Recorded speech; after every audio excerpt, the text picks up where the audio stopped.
I guess we could start from when you were a dancer and how did you get into ecstatic dance and how did you see the difference from professional dancing and other styles of dancing to ecstatic dance? Yeah, great. Well, it's obviously been a big journey. I started dancing when I started dancing when I was really young.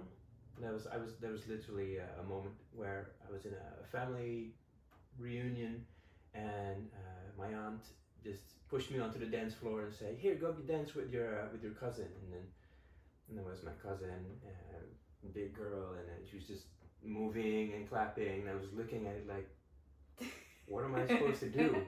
How does that work? You know, and yeah, but funny enough, at that very moment, I looked into the dancing space where all my family was cheering, and it was a really big party. You know, like my family is Indonesian, Moluccan Indonesian, and they are obviously about dancing, about celebrating, and having a good time. And for some reason, I saw myself in the middle of that crowd doing really cool moves.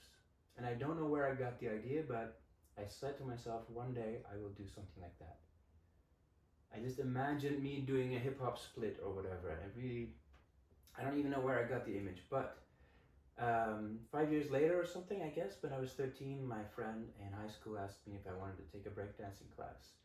I was immediately like, yeah, let's go, you know. And from that moment on, every Friday we went to city nearby and practice breakdancing. And then in between the Fridays, every day after school, we would go to the attic of my friend, and we would spend hours just training for hours and hours.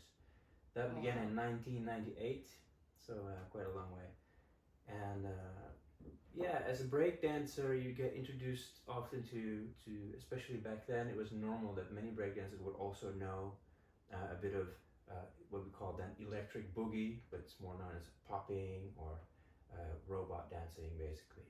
And then there's locking, which is another form of dance, and there's I got introduced to house dancing and what's called hip hop dancing, and then everything started to kind of really roll back in those days. 2000, 2001, 2, 3, 4, 5 were like really developmental years for what we now see in almost every video clip. You know, this is a mashup of all these dances, break dancing, it's always moves on the floor, and it's a fusion of many things already.